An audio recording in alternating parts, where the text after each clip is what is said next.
एक राजा ने अपने राज्य में तब तक शासन किया जब तक उसके बाल सफ़ेद हुए, लेकिन अब राजा की आखिरी सांस का समय आने वाला था। उस समय राजा ने अपने दरबार में एक उत्सव का आयोजन किया। इस आयोजन में देश के सभी संत महात्मा और अपने गुरु तथा मित्रगणों को आमंत्रित किया गया। यह उत्सव राजा की जिंदगी का आखिरी उत्सव माना जा रहा था।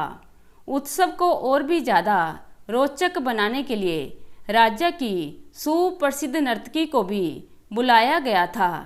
राजा के दरबार में उत्सव को चलते आधी से ज़्यादा रात खत्म हो गई।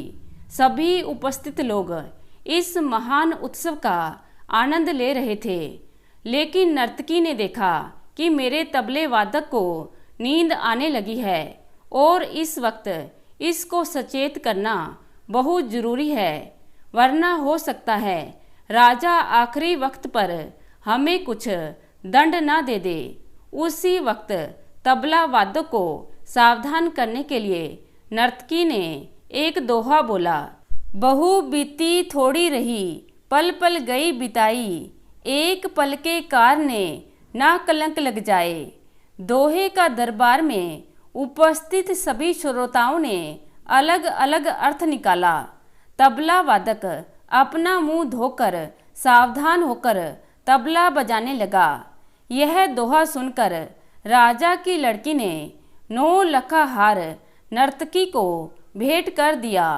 जब यह दोहा राजा के गुरु ने सुना तो गुरु के पास जितनी मुद्रा थी सारी नर्तकी को भेंट कर दी।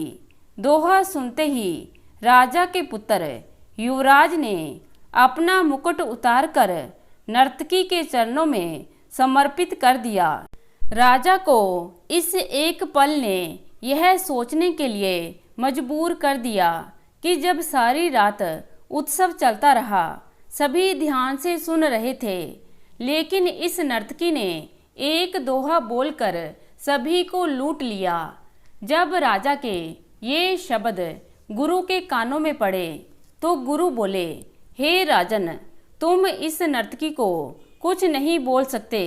अब यह मेरी गुरु बन चुकी है। इसके इस दोहे ने मुझे सिखाया है कि मैं पूरी जिंदगी जंगल में भगवान का भजन करता रहा और आखिर वक्त पर मैं नर्तकी का मुजरा देखने, अपनी साधना नष्ट करने यहाँ चला आया हूँ। अब मैं यहाँ नहीं रुक सकता। इतना कहकर गुरुजी वहाँ से चल पड़े। राजा के लड़के युवराज ने कहा, पिताजी, आप बूढ़े हो चले हो, आपने आज तक मुझे राज तिलक नहीं दिया।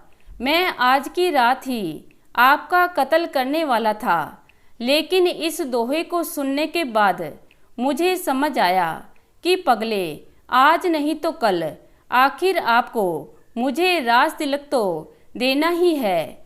मैं अब पिता के खून का कलंक अपने सर पर नहीं ले सकता। राजा की लड़की ने कहा, पिताजी, मैं बहुत जवान हो चुकी हूँ। आप मेरी शादी नहीं कर रहे थे। मैं आज ही भागकर अपनी जिंदगी बर्बाद करने वाली थी, लेकिन इस दोहे ने मुझे सिखाया कि जब इतने दिन निकल गए तो थोड़ा रुक जाना चाहिए। अब मैं अपने पिता का सर नहीं झुकने दूंगी। जब यह सारी बातें राजा ने सुनी तो उसे भी आत्मज्ञान होने लगा और तुरंत फैसला लिया। अपने बेटे युवराज का राज तिलक कराया और अपनी राजकुमारी को बोला कि आप अपनी मर्जी से किसी को भी वरमाला पहनाकर अपना पति चुन लो। और राजा जंगल की ओर चला गया। यह देखकर नर्तकी के मन में भी वैराग्य आने लगा और उसी वक्त सोचने लगी कि मेरे एक दोहे से इतने लोगों की अक्ल ठिकाने आई। क्यों नहीं अब मुझे भी वैराग्य लेना चाहिए। और नर्तकी ने अपना सब कुछ छोड़कर भगवान का भजन करने लगी।